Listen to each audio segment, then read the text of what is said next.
Chops asked the question, what do I feel about reparations to black Americans?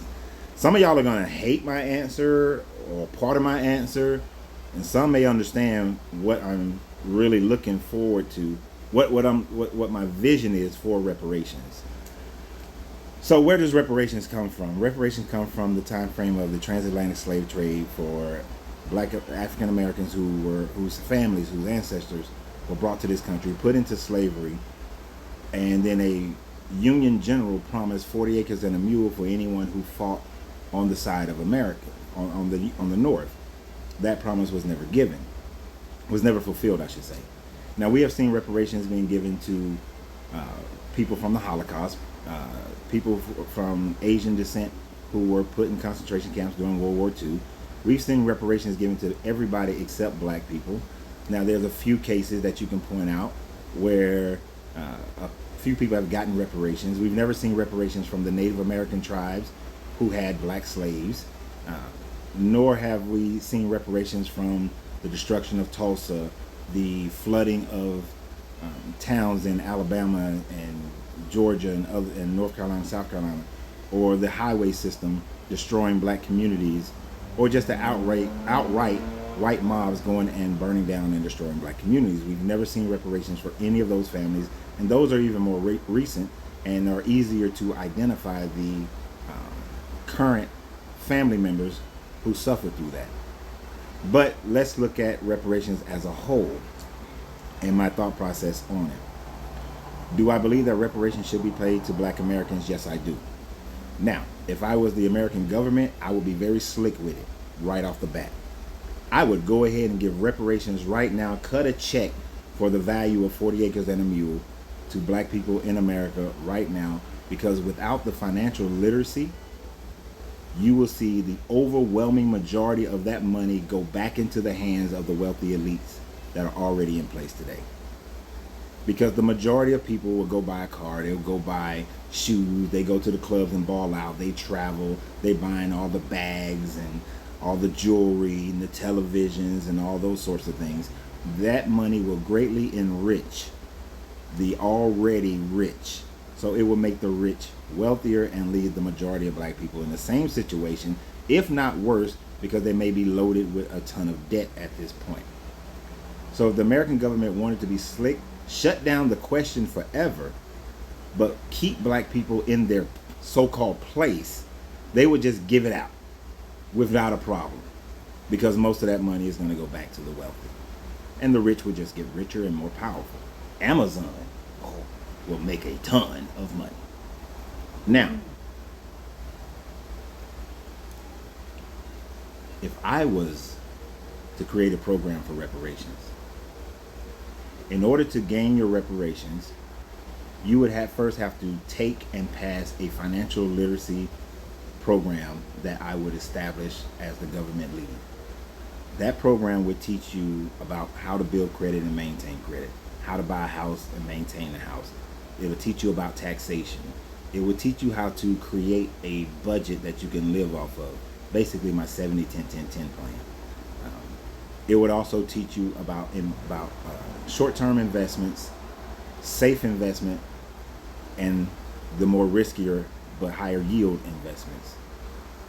I would teach you, you would have to learn that, and you have to pass a test. The reason why you have to pass a test is because without passing the test, I don't know if you actually learned the material.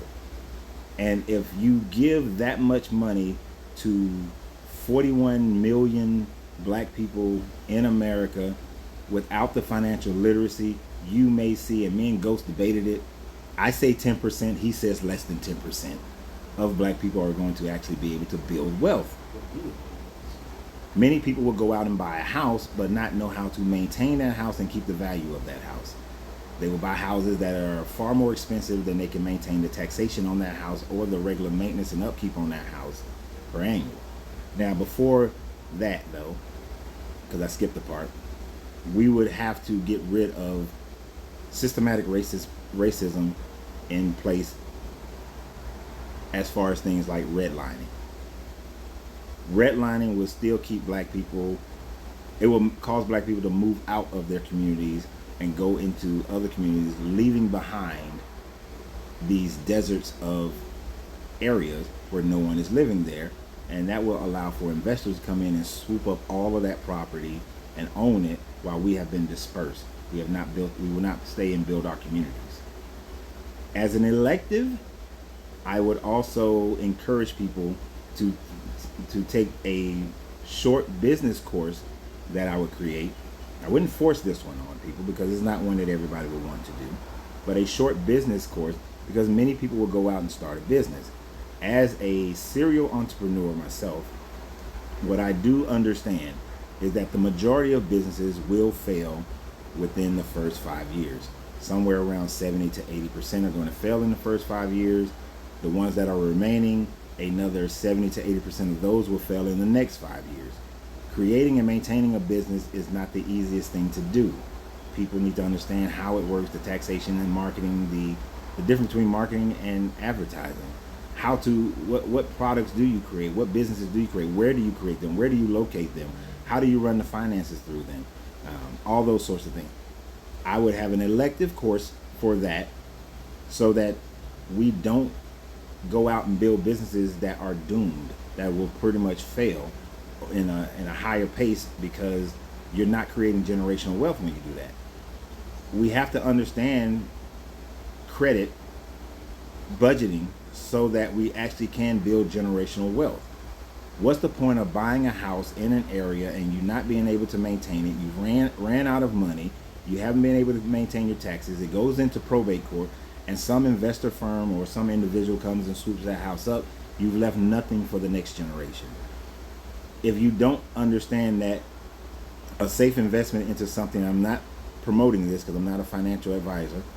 If you don't put it in something safe like a S&P fund that been averaging 8% per annual, and understand that over the next 20 to 40 years, that money would quadruple, if not go 10x over a 40-year period, then people will spend all that money and leave nothing for the next generation, have nothing for retirement.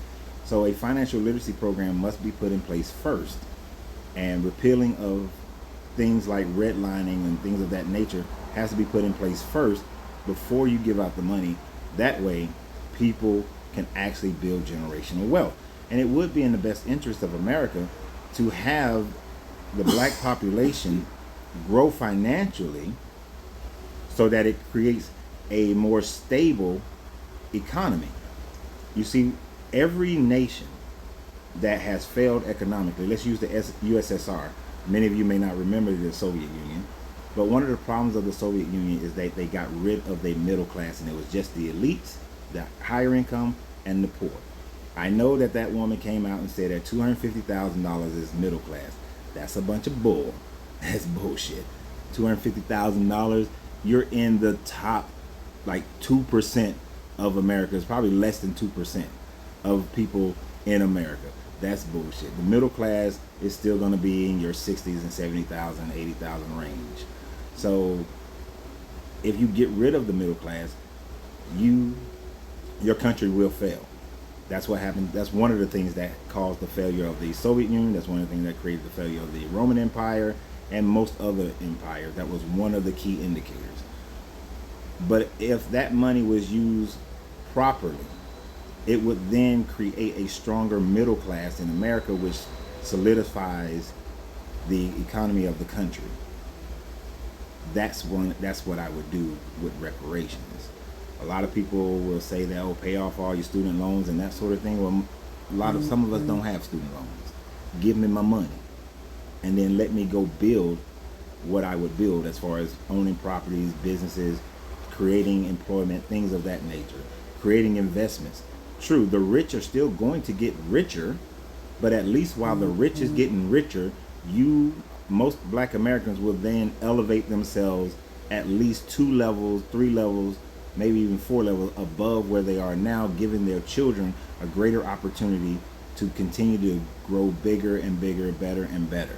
So yes, I believe that America should pay reparations to the black Americans, but in doing so, put things in place that, like I've been saying, that will enable people to maintain the wealth that they are able to build from it. Do you agree? Do you disagree? I'd love to hear what you got to say.